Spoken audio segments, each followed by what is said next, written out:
Mimi ni daktari bingwa kwenye pathology. Okay. Yaani ni mtaalamu wa mwendelezo, kutambua mwendelezo wa magonjwa mbalimbali. Lakini pia tunahusika na uchunguzi wa mwili iliyokufa yenye mashaka, vifo vyenye mashaka. Okay. Na hii pathology kwa maana hiyo ndio inabeba hivyo vitu vyote ambavyo umevisema hapa. Yes, pathology yani ndo wanasema it's the backbone of medicine. Okay. Yani yenyewe ndo uti wa mgongo wa afya. Okay. Ndio wanaotambua magonjwa, ndio wanaoangalia kama mtu amekufa kwa ugonjwa gani, ndo pathology. Okay. Nini hasa kilikuvutia zaidi mpaka ukaingia katika taaluma hii? Yani nilivutiwa kwa sababu wakati nasoma, kwa sababu hii somo linasoma mwaka wa pili wa degree. Okay. Mwaka wa pili. Kwa hiyo mwalimu aliyokuwa ananifundisha alikuwa ni mwanamke. Alafu alikuwa niliipenda namna ambavyo wanaelezea, yani ukiona ugonjwa labda wa kansa, kitu gani kimetokea nyuma yake mpaka imekuja kansa. Kwa hiyo nikasema anyway, na mimi natamani kuwa kama niweze kutambua magonjwa mbalimbali. Kwa ndo nikaweka nia ya kuja kuwa pathologist. Hivi safari yako ya kielimu huku chini ilianzia wapi? Kuanzia tukianza shule ya msingi kwa ufupi, tuje pale sekondari mpaka primary nilisoma shule uko nyumbani Mbeya. Sekondari napo nilisoma nyumbani, lakini A level ndo nilisoma Jitegemee.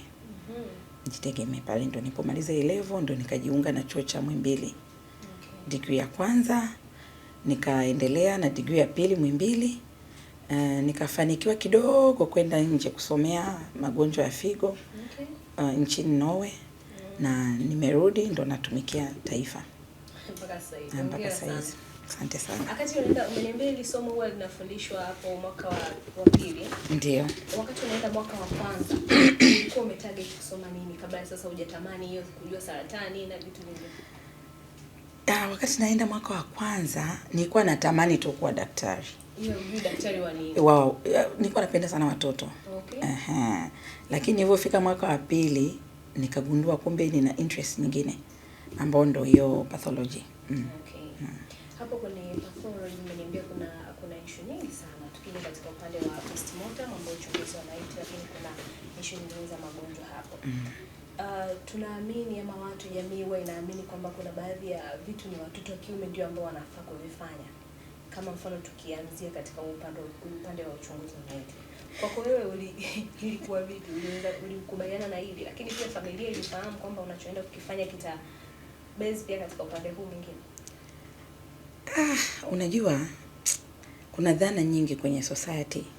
Hata mimi mwenyewe wakati nakuwa sikuwahi kupenda kabisa kutembelea hospitali wala kutembelea mortuary. Achilia mbali mimi, ndugu. Yaani watu wanakushangaa. Na kuna baadhi wanashangaa yani kwa nini uopt kwenda kufanya kazi na maiti. Wow. Yaani mwanamke unafanyaje? Yaani hata wewe nafikiri unajiulizaga. Yaani unafanyaje, lakini mwisho wa siku ni uko pale kwa ajili ya kuwasaidia watu waliofiwa. Uko pale kwa ajili ya kufanya kitu unachokipenda. Yeah. Kwa hiyo hata kama kuna hizo dhana mbalimbali, kuna hofu mbalimbali, lakini tuko wengi so far wanawake ambao ni pathologists. Okay. Hata hapa Muhimbili tupo wanawake actually ndio wengi kuliko wanaume. Okay. Na mwitikio upo kwa sasa hivi au tangu enzi wewe upo chuo wanawake wengi walikuwa wanaitikia? Sasa hivi ndio umekuepo. Zamani watu wengi walikuwa wanaogopa. Okay. Hivi unadhani kuna umuhimu gani wa watu kufanya hizi postmortem? Muda mwingine unakuwa unafahamu kwamba ndugu yetu amefariki kwa ugonjwa huu, lakini bado postmortem inahitajika. Kuna umuhimu gani hapo? Kwanza nikueleze postmortem. Lengo la postmortem ni kujua haswa chanzo cha kifo, vifo vyenye mashaka. Nakupa mfano. Mfano mtu amepigwa. Watu wakasema amempiga labda jirani. Alafu ukifungua unagundua hata kilichomuua sio kipigo. Umeona?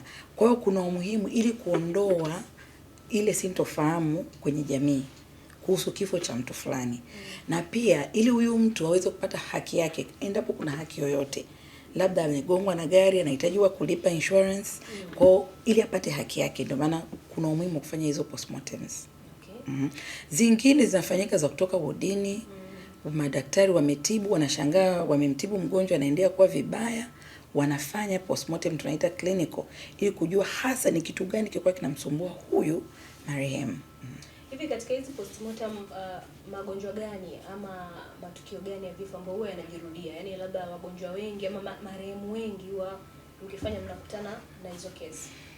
Okay, asilimia kubwa hapa kwa Muhimbili nitaongelea. Asilimia kubwa tunapata hizi tunaziita motor traffic accidents au assault. Kwa mfano niseme tu bodaboda, zile vifo vya ajali ndo zipo nyingi, ambazo hizo zinaitwa medical legal. Okay. Na hizi zingine za kutoka hospitalini daktari ameomba au ndugu ameomba zinaitwa clinical. Okay. Kuna dhana nyingi sana kuhusiana na uchunguzi hapo wa maiti. Dhana zipi ambazo umekutana nazo na unakutana nazo mara nyingi kwenye kazi? Watu ukishaongelea maiti, unajua maiti na vitu vingi vinaisurround. Kwa hiyo kuna wengine wanasema labda mnachukua ubongo. Nishaikwambia kama mnachukua ubongo mkatengeneze panado. Imagine. Sasa unajiuliza wamefikiria nini? Lakini zipo dhana nyingi. Wanasema tunachukua viungo, tunaondoka navyo, lakini postmortem kama postmortem ina involve kukata ule mwili. Kwa sababu huwezi kujua cause of death kama mwili haujakatwa. Hujaangalia viungo, uvilinganishe na normal na ugonjwa. Kwa hiyo sasa mtu anapokuta kuna incision au kuna wamekata wameshona, anasema amechukua maini. Okay. Au labda alipata shida kichwani, tumekata kichwani, anasema amechukua ubongo. Lakini kiuhalisia sio kweli. Ni kwamba aliyekuwa anafanya uchunguzi amekata ili aweze kujua chanzo halisi cha kifo ni nini. Okay. Hivi kama hivyo ambavyo unaniambia, jamii baadhi ya watu wana hizo dhana. Sasa ikitokea hivyo huwa mnakaa hata na ndugu mnawaelimisha kwamba bwana ipo hivi na hivi ili sasa tuweze kupunguza hizi dhana huko mtaani? Ni muhimu sana kukaa nao. Ukiona kwa sababu vitu vingine vinatuwai kabla hata hawajatoka huko Muhimbili. Kwa hiyo viongozi wanakaa nao, aliyekuwa zamu daktari anakaa nao, wanawaeleza. Sometimes tunalazimika hata kufungua tena mwili ili waone vitu vyao viko intact. Watu ukishaongelea maiti, unajua maiti na vitu vingi vinaisurround. Kwa hiyo kuna wengine wanasema labda mnachukua ubongo. Nishaikwambia kama mnachukua ubongo mkatengeneze panado. Imagine. Sasa unajiuliza wamefikiria nini? Lakini zipo dhana nyingi. Wanasema tunachukua viungo, tunaondoka navyo, lakini postmortem kama postmortem ina involve kukata ule mwili. Kwa sababu huwezi kujua cause of death kama mwili haujakatwa. Hujaangalia viungo, uvilinganishe na normal na ugonjwa.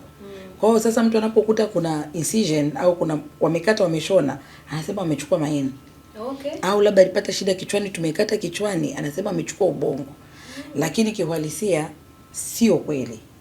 Ni kwamba aliyekuwa anafanya uchunguzi amekata ili aweze kujua chanzo halisi cha kifo ni nini. Okay. Kuna dhana nyingi kwenye society.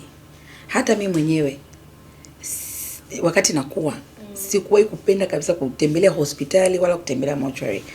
Achilia mbali mimi, ndugu. Yaani watu wanakushangaa. Na kuna baadhi wanashangaa yani kwa nini uopt kwenda kufanya kazi na maiti. Yaani mwanamke unafanyaje?